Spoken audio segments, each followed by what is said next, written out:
Well, hey guys, Dave here, and welcome back, man. It's been a long time since I've done anything with the sim rig.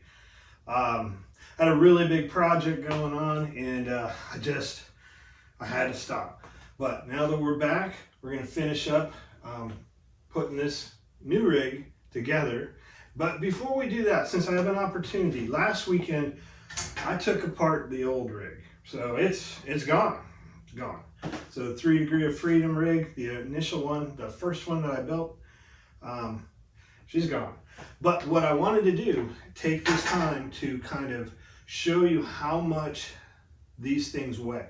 So what I'm going to do is going to weigh this top frame, the old one, and then once I take apart the new one and start setting it up here, I'm going to weigh the top so that you guys have a reference, or at least maybe I have a reference going down the road as far as how much these parts weigh. Now, one of the things they've always talked about is power to weight. So your motors, and I got 6 of these crab pot motors.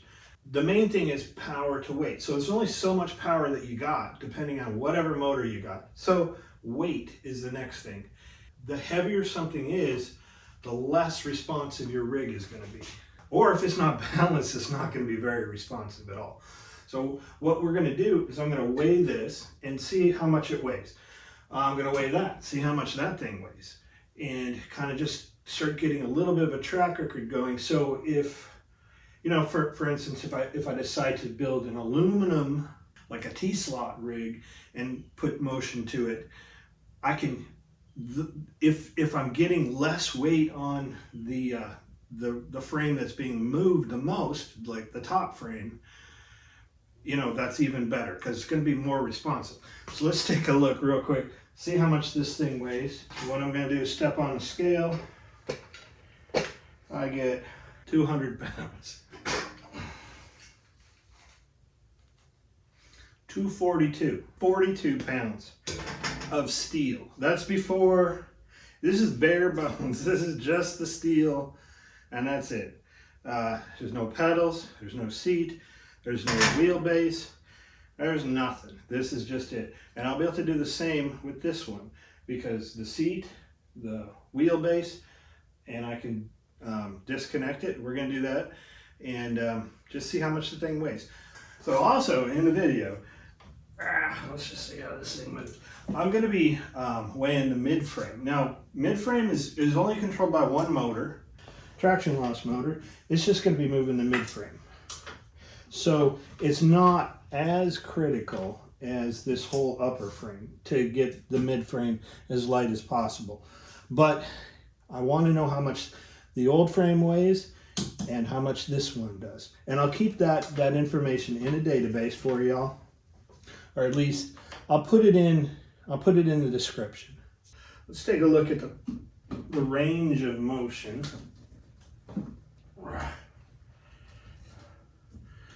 So that's going to be like the full acceleration. And you saw that left and right. Oop, I'm going the wrong way there. Let's put it all the way on a turn. And let's go full braking.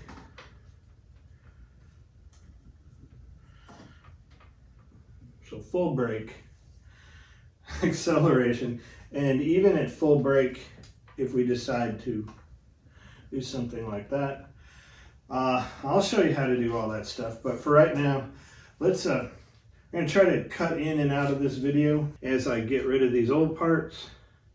And I'm going to use them again. I'm just going to put them in storage in my other garage.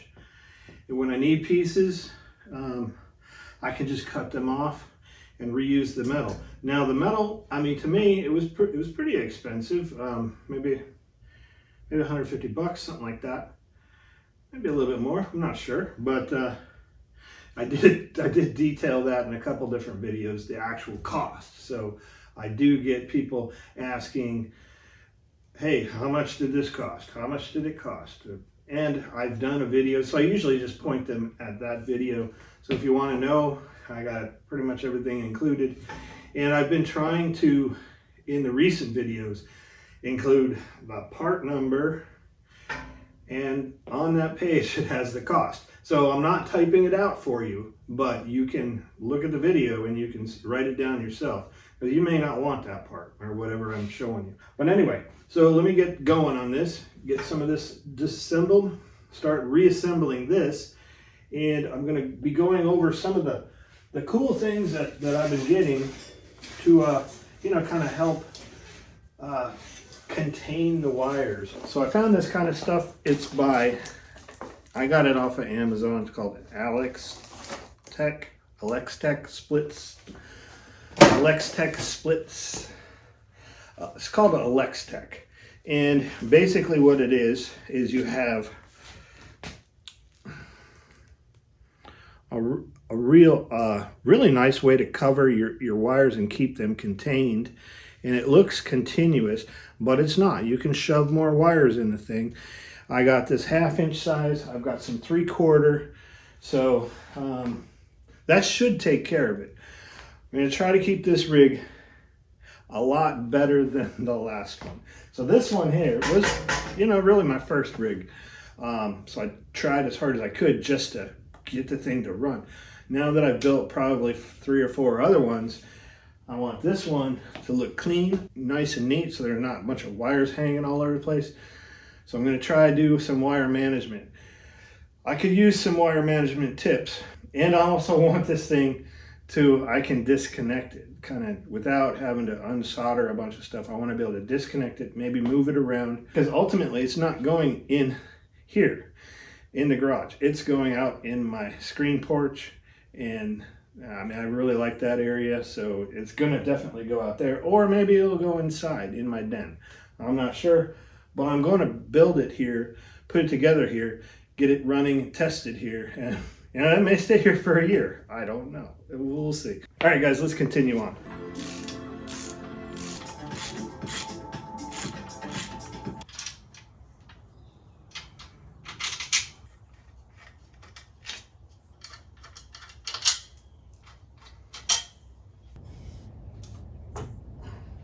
Well, this is a lot lighter. Yeah, see, I can move it with my hands. But we'll weigh it up.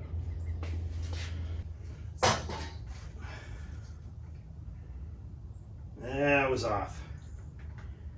220. Yeah, so 21 pounds for this thing. That's not too bad. This is the design, this little kind of space frame thing, I think it's going to be a lot stronger than the old frame by my calculations. All right, let's keep going. So one of the things that you guys asked me about, or at least kind of warned me about, was maybe with the traction loss or with these motors being up front and only one pivot up here, that it may be a little bit unstable in the front. By stabilizing the front and putting one of these on each corner in the front, I think that would be pretty cool. I think they'll fit. I may have to do a little bit of adjustment. I think that would stabilize the front end, because these motors do have a lot of torque, and say there's a lot of torque on this side, it may, I didn't have these in there, potentially it could, you know, do something like this. Now I don't have this all tightened up right now, it's just loose, but you know, it may have an issue. So if I put in, you know, one of these bearings on either side, that's going to stabilize the front right underneath the motors. They're not going to move much, they just move just a teeny bit. Talking about an inch, something like that. So they should be fine. I think I'm going to try it, but let's keep disassembling. That way I can reassemble it and do a little bit of the big wiring and get this thing moving. So to separate the frames, you can see how the traction loss works. This one motor just drives on one of these arms. And it looks like I'll get a decent amount of travel here. Oh, and I just noticed, I still have to weld this. I just wasn't sure on the size. So we'll get Okay, center of the bolt to center of this, right at 7 inches. And once again, you want to use lock nuts and perhaps washers to space it out. But yeah, this one here, I definitely have to weld it. And I may even do a little wrap on it with some of the extra carbon stuff I got. But, oh crap, it really moves without moving the motor. All right, so because all this weight, all the motors and the mounts, all this is going to be in motion, I would like to make a weight on the mid frame just for reference. So it's gonna be a lot heavier. Let me see if I can take this thing off without killing myself. Well, it's not too bad. It's definitely a lot heavier than just the upper frame. But I wonder if I can just weigh it just by itself, just to get a reading. So I could see. Okay. Sort of like 42 pounds. So just this bottom part, 42 pounds. That's not too bad. And even though this doesn't really matter as far as weight, oh crap, this doesn't weigh anything. This doesn't weigh anything. So, you know, if y'all are interested, it's 12 pounds. Okay, so this is the bottom frame. Well, okay, so everything's apart. To get one more bit of data, what I'm going to do is I'm going to weigh the old Kirky seat against the new seat. So this is a Summit Racing. It's a plastic seat, but we should be able to get a good idea. I think they're just about the same, but let's find out. So I'm right at 19 pounds. So 19, that's with this metal base, 19 pounds.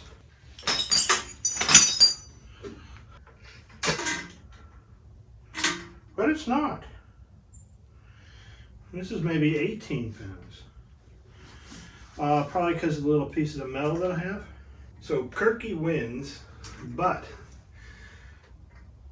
as you can see by all this foam, the Kirky, it needs some work. Unless you're doing a drag race or have a custom fitted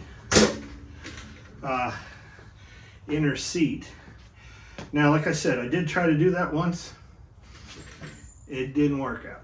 It worked out for like a couple races, but then the foam just disintegrated. So I'll have to figure out something better. Yeah, maybe buy one of those more expensive kits. But I'm gonna try this Summit one, which I had these in my car, my drag car, but I also used it as a street car. So yeah, they weren't the most comfortable, and I did have the pad. So let's see what happens, but just about even on the seats. And then again, the seat is going to be moving, so that's power to weight. You want the lightest possible. I could probably make this Kirky a little bit lighter. I don't need all of this. I could cut it, you know, make it a shorty. You know, you only have so much time. I got the data points that we need. We have some weights that we can compare for right now and into the future. But power to weight is going to be everything. And just having the frame 20 pounds lighter than the old frame, that's going to be significant. I mean, I can't lose 20 pounds apparently, but everything is balanced. Let's just start putting it together, and then we'll get into some of the main wiring. We're going to try to make this as cool as possible.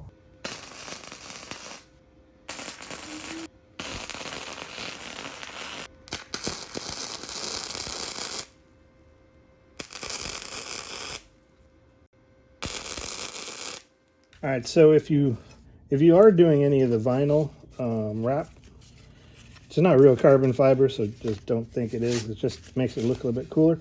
You know, save your scraps. So you can do parts. I'm going to go ahead and Kind of cut this, put this whatever low luster on here. Let's kind of just measure it up. And wrapping a tube is pretty easy. We'll just make sure this is clean. I might as well do it now so that I don't have to do it later. And we're just going to line it up. And we can trim it later. And just squeeze it on from the center. Start wrapping it around. And then we'll heat it up with the gun.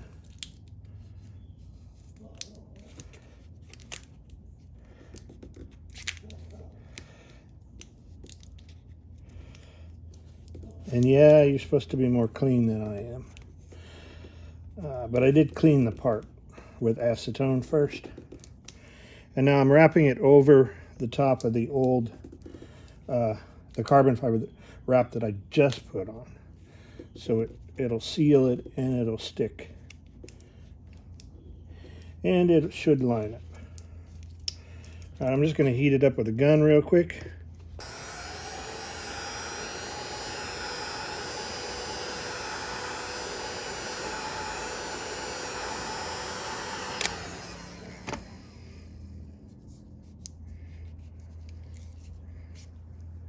Well, I mean, it looks okay. Probably could have done a lot better, but you know, really wasn't planning on welding today. Thank goodness it stopped raining.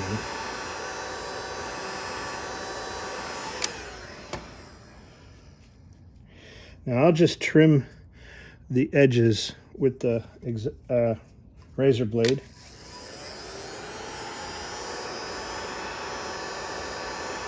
And it all should be good to go. Yeah, that's looking good. I mean, obviously, indents and stuff are going to show up, but through a wrap. So if you see a bunch of body work or something, that is going to show up because this is going to cling to the surface really well. But it looks better than it did before. So all I got to do is find my razor blade and trim the edges right here and then put it on. And there you go, genuine carbon fiber vinyl wrap. Genuine. All right, so let's put this on. It's just gonna look better. And once again with these, we can adjust the throw by having this and then spinning the middle. You just have to loosen up the edges. And plus this piece has to cool down for a little while. But anyway, it's good enough for now. All right, like I was saying, I was going to use these little roller bearings. I'm not sure if I need to install them on the bottom frame. Probably. And then put the top frame on.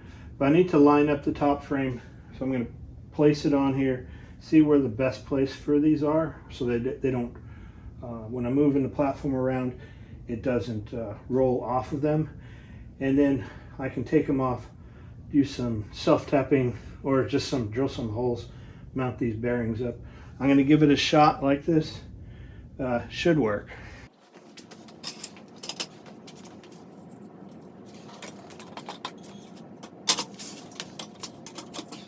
Okay, so after some fiddling around, it looks to me like the best place is going to be about 1 inch in on either rail.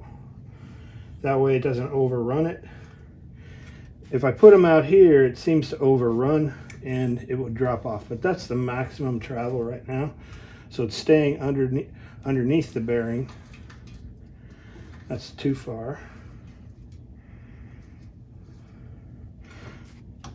So, just so you can see, I'm putting about 1 inch underneath here. This is way off, as you can see. As you can see, way off. And that would be maximum, and that looks pretty good. And that would be maximum, and so about 1 inch in. So I'm going to take this off and mount those 2 bearings. That should provide extra stability for these motors should they torque, and it won't, you know, it's not just going to rely on the pivot.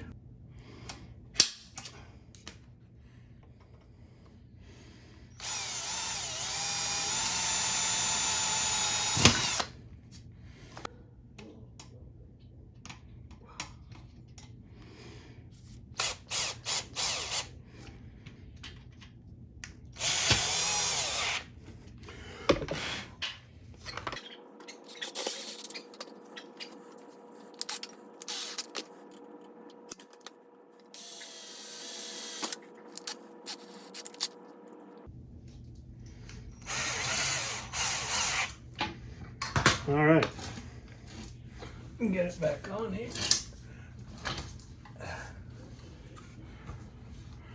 Yeah, I like that. Maximum, maximum, and there's no way that this is going to move.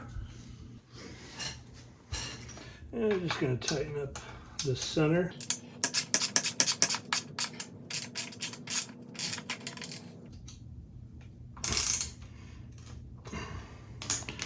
Should be just fine. Oh yeah, I'm liking this. Yeah, you can see, I mean, I'm over maximum right now. And there's the bearing. We don't get a lot of movement, so there shouldn't be any real grinding or noise. Now, if I put them in back instead of the skateboard wheels, I know those metal bearings, I mean, they're gonna make some noise. And who needs that? Yeah, I'm definitely liking this. Look at that. Be super solid in the front. Be super solid in the rear anyway. But yeah, I'm definitely liking that. Got a good range of travel. All right, so I'm gonna hook up the rear traction loss. Well, maybe I'll leave it off for now. And once we tune up and get this thing into Simtools and stuff, we're gonna see if it's doing what it's supposed to do, which we can make it do that. It will. All right, so let's get the top frame mounted on and keep going. All right, so now we just line up the holes.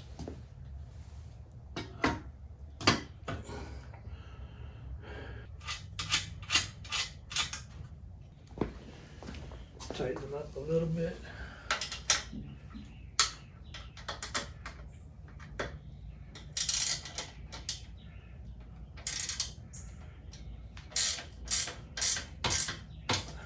I do kind of like these wrenches that they built in. There's a built-in ratchet on them.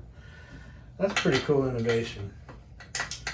A buddy of mine told me about them, and I was like, wow, okay. I looked into them, and I'm like, yeah, I'm gonna get them.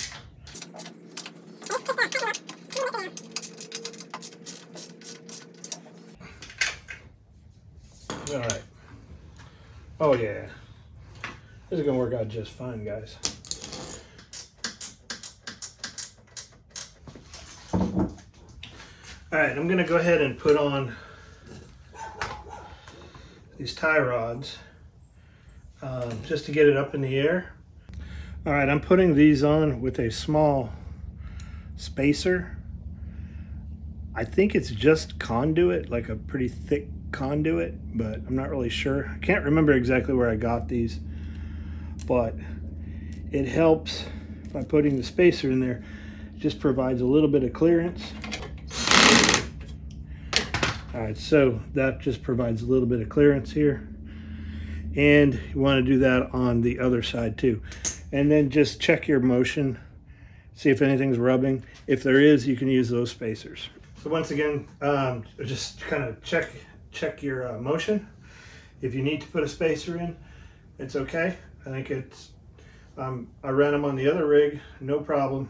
It didn't bend the bolts or anything like that. So we got this thing here.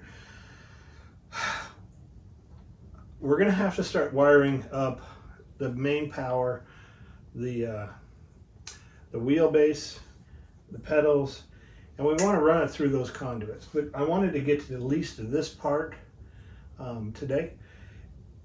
So it's off the workbench, or off the sawhorses, and it's on the ground. I can still move it around. I don't have it on casters or anything, but I can still move it. But I want all the wires to come out the front. Let's take a look. Yeah, so I want the wires to come out the front and kind of loop around.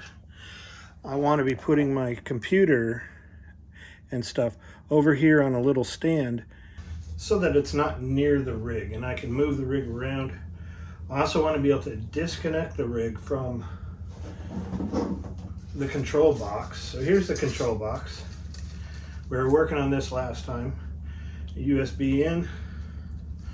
All of my power wires and motor wires are coming off of here. So I'm going to build some kind of stand over here so I can mount this and have easy access to it.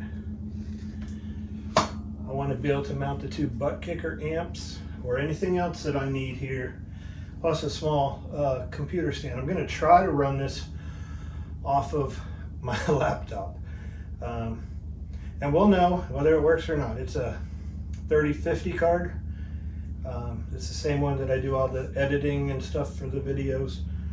So, I mean, it screams when I'm doing that. It just, I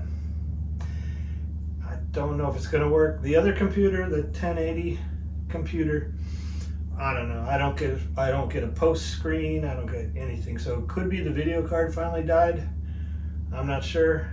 It's kind of why I'm in this boat, because the other rig, I mean, this one was almost ready to get assembled, but the other one, it just finally died.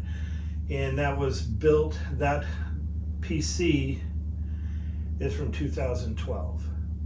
Now, it's a really good PC, but I don't know. We'll see. All right, so I'm going to put the pedals on. That's pretty easy. We'll just line up the holes. You know, the red color, it's cool, but it doesn't go with the rig. So what I'm going to probably do is paint this black. Whatever paint I put on it probably would come off pretty easily if I needed to. And, you know, I'm not like in the business of trading up parts. So whatever, I'm just going to end up keeping it. Make sure it goes in the right hole. And don't cross thread anything. Okay, I noticed that I'm getting a little bit out of breath. And yeah, I mean, I've been working on this thing all day.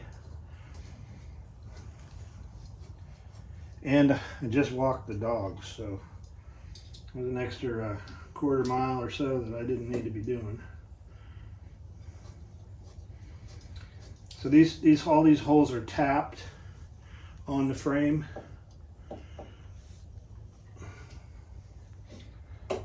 But I would recommend that you know, check these every now and again. What I found was that on a motion rig, these things, they get a little bit loose from time to time, and then your driving style, you might not even notice, but it's not the same as when it's brand new. All right, so now the pedals are mounted. I just want to put the wheelbase on.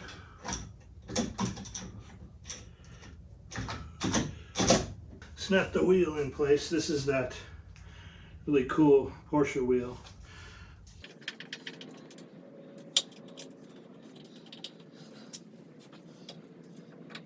All right, guys, so now that all the basics are done, we got the pedals in place, we've got wires coming from the pedals, we've got the wheelbase in place, a USB-C and a power cord running to that. We need to run the rest of the wires. All right, guys, I'm gonna go a little bit commando here. What we have is each motor has 2 wires. They're indicating them as red and black, but really, I've shown you on the IBT, they're just M wires. So we want to run, we've got 3 motors, 1, 2, 3, and we've got 3 potentiometers. So these wires, I've ran them right here. This blue set is going to go back to the traction loss. And this gray wire right here, this is a Cat 5 wire. So it's got a bunch of different conductors in there, and we're only going to be using 3 of them for the potentiometer when we put it right here. So I bundled these together. I just kind of taped them together so they're out of the way, and I keep them organized. All right, so the 2 front motors, I've got this yellow set. It's going to go back. That's going to go back to the IBT. I also have an orange set, and that's going to run over to this particular motor over here. And as you can see, I have another Cat 5. So every one of these has a Cat 5 that's going to go to the potentiometer. So basically, I have these wires strung out on the garage floor. I've got them together. Now we want to run them, all the power wires, back over to wherever I'm going to be putting the control box, which is going to be over in this direction. I also have whatever wires are running from the pedal set. That's this little USB connection, and the butt kicker, that's this thing. I have the power, so the power wires are going to be right here. I'm running them up through the frame, and they're coming out on the other side, right here. Now right now they're not connected, but I have my on and off switch, so that's on. If I have an emergency or I just want to shut the rig off, doop, it kills the power. I still have to terminate these. I've got some decent little clips to do, and 1 per size. This is number 8 wire. So these wires are the main power wires. They're going to run way over there, and they're going to connect up to the control box, the battery plus and minus. I think there's these ones right here. We have to pull the top off of this thing to be sure, and to make the connection anyway. Okay, so the connection to the control box is going to be over in this general area. I'm going to build a little shelf for it.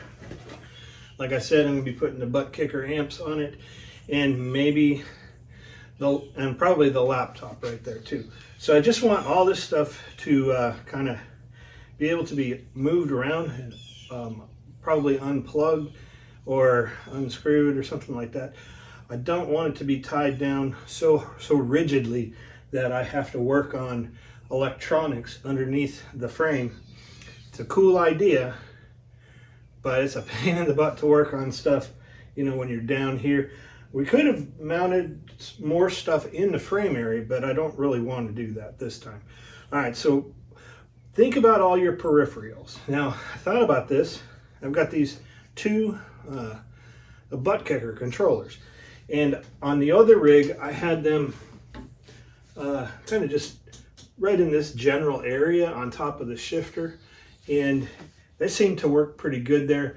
But I don't like, handheld, that's fine. But I think what I'm going to do, I'm going to account for these wires in the general loom going back. But I'm probably going to take these apart and put them in, maybe just a smaller, not a handheld type box, and mount it right to the frame, kind of like I did with the power switch. But what I'm saying is just, and I don't want to rush through this, what I'm saying is you just want to make sure that you get all your peripherals that you're going to be using and account for them when you're building your wire looms. That way you don't have to shove stuff in at the last minute or modify it or whatever. All right, so I've got a little bit of each of these. Well, I've got a lot of this 1/2 inch, and about 7 feet of this 3/4 inch. I bought this at the like AutoZone or someplace, and I don't know, I saw it and I'm like, let me take a look at it. Looks pretty cool. I could have bought it online and got a lot more for really the same amount of money. But what I'm going to do is kind of start stretching stuff out and putting it in these looms. Now, the longest one is going to be the traction loss here. So I'm not really sure where to run it. Ideally, maybe just around the other side. Now, one other thing you want to know, you want to take into account, this is a motion rig. It's going to move. So we've got to leave some slack so that we can account for the movement. Right now, it's in the down position, but now in the accelerated position, and this isn't even all the way. I have one more, I've got another inch or so I can go. I'm just gonna try it at this ride height anyway, but this is the up. So this stuff here, I'm gonna have to account for the slack here. I'm gonna have to account for the slack coming off the power wires and anything else that goes up to like the wheelbase. You just gotta kind of work through it. So maybe running the front butt kicker and the pedal set, the controls for that, out the side might be better than running it over to the front. The rest of these wires, at least these motor wires, I'd like to bring around the front.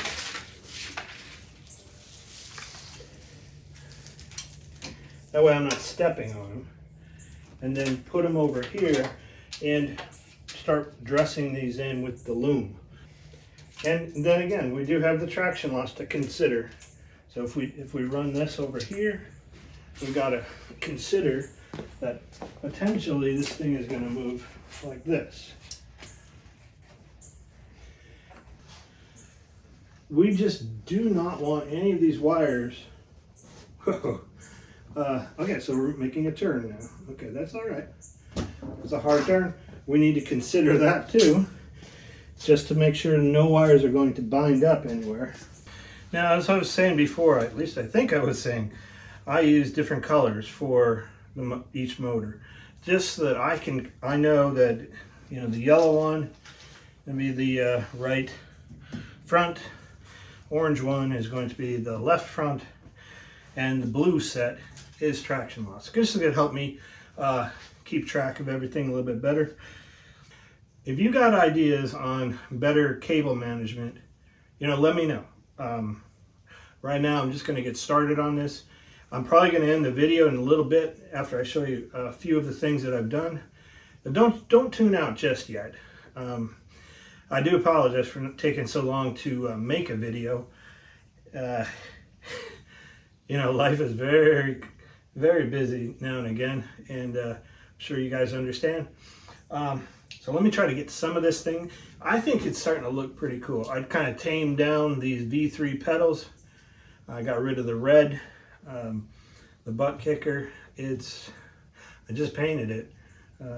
Yeah, I ain't gonna get rid of it, so I can do what I want. This thing, I even toned this down a little bit. I put that little green accent on there because, you know, I got green skateboard wheels, and there's a little green accent on the side. Not going crazy with this, but I may put some glow lights. Just kidding, I probably won't. But all right, so let me try to get some of this wiring up, and then I'll do a quick walk around on it. And you know, I'm probably missing something, but I think I got the basics. This is pretty basic part. This is pretty basic part. And I got all the wires connected, and they're run over to here. From there, they connect to the computer. I know I do have one of those powered USB hubs. I could put it on the frame somewhere, but I don't know. We'll see how things are going. And next video, now I already have these tapped in here. I'm gonna go ahead, let me just show you something real quick. All right, so we're just gonna walk over here real quick. And I built this test stand like I did before. Actually, it's the same test stand, but the potentiometers are connected with those little connections, the aluminum connections. And as the motor spins, it's going to turn the shaft on the potentiometer. So it's going to be a similar setup. I mean, exactly the same over on this side of the rig on each of the potentiometers. You know, I've got the hole drilled out. It's a 1/4 inch hole. On this side, I've got a 1/4 inch bolt. That's just going to go in. And then the potentiometer, I'll cut this off, mount the potentiometer here, mount the coupler, potentiometer, and aluminum to go here to hold the potentiometer in place.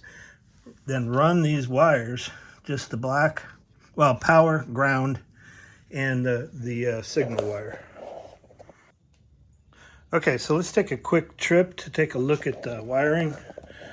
I decided to go right along this edge, and there's enough clearance for it to duck underneath. Right up here, those power wires to the on and off go right in here, and they kind of go up and through the frame, ending up on the other side. All right, so let's take a look at the front. Okay, so this is what I got going on. The potentiometer wires are these guys, of course. And all in all, they're all gonna go out, and that goes out about 8 feet, and plus I don't have it all wrapped up, but it's easily gonna fit way over here somewhere.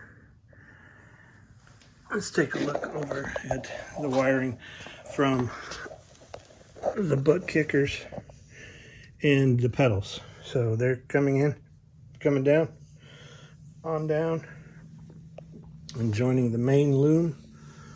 Also, the I guess the DD Pro, that's what this is called. So DD Pro coming in here. There's plenty of clearance on everything. Come on down. So I'm not really sure what to do about this. This is the 8 Newton meter power supply. I guess I could leave it here. Could run it over here with the rest of the wires, but then I'd be kind of tripping over it all the time. So I don't know. Right now, this is it. And that's the deal. See? Should have no problem moving. And I'm not going to do the up and down, but yeah, this is accelerate. I guess I could.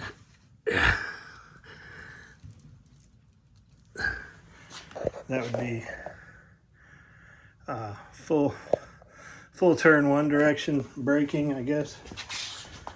And this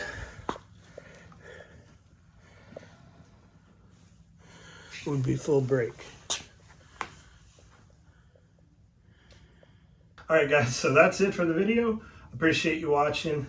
I've been hearing a lot about your projects. Remember to ask questions, and I'll try to answer them in the next Road Rage that I do, the Road Rage video series. If you haven't checked it out, that's where I answer questions that you guys ask on these videos or on the Road Rage videos.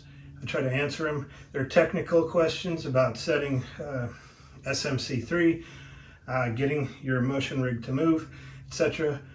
I just thought this time is not going to be a test rig. I'm going to like this rig. Who knows how long I'll keep this seat. I don't know. But anyway, I appreciate you guys tuning in, and be sure to watch a few more of my videos. I know you're probably not watching right now, but thank you. Thank you very much. Dave out.